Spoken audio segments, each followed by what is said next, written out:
In this video, I'm gonna be showing you guys how you can change currency on Amazon website.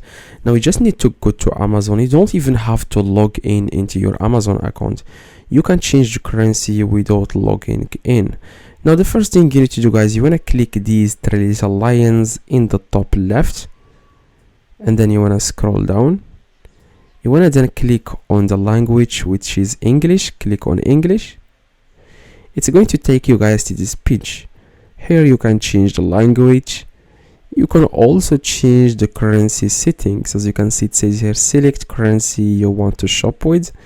So if you want to change it, for example, to dollars, then you just need to find dollars in this list.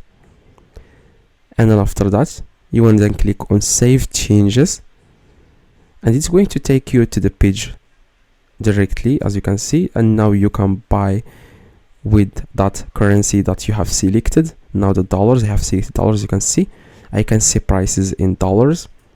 Yeah, that's it. I hope, guys, this video helped you. If it does, please drop a like and subscribe to the channel.